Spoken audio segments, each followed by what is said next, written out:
What will lawmakers find this weekend when they are finally allowed in for an exclusive tour of Alligator Alcatraz? A lawyer for a detainee being held at the Everglades Detention Center says it may not be pretty.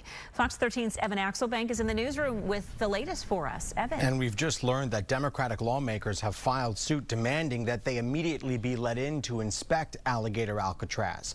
The state at first said lawmakers would not be allowed in on a surprise basis over safety concerns.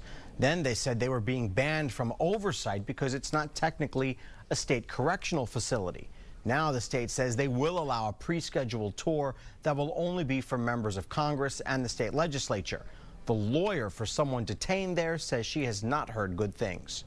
Among the first people to be bussed into Alligator Alcatraz is a client of Orlando attorney Josephine Arroyo. We knew that he had an ICE hold and was going to be transported. She's furious over it, given she claims that her client is a legal DACA recipient, which means he was brought here by his parents as a child in 2001.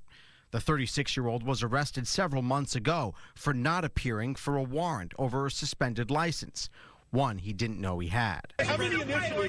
Going after the worst of the worst, or are you now arresting anyone who is here? We're doing the worst of the worst, always first. She says the president isn't holding true to that. He's living as an American. He has a CDL, commercial driver's license. He has a great employer. His employer wrote a letter on his behalf. He has a valid work permit. During a phone call from Alligator Alcatraz on Tuesday, he told her the air conditioning is inconsistent, that there are mosquitoes, that the toilet system is backing up, and that sleeping is next to impossible because the lights in the tents are always on. It just sounds like horrible conditions and a project that, in my opinion, was very rushed. Lawmakers will get a glimpse of it on Saturday during a 90-minute open house called by the Florida Division of Emergency Management.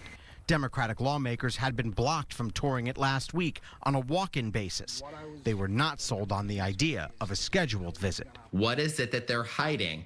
Why won't they let media be allowed entry into this facility to report on what the conditions are? Why aren't they being transparent? The state has rejected concerns that conditions are unfit.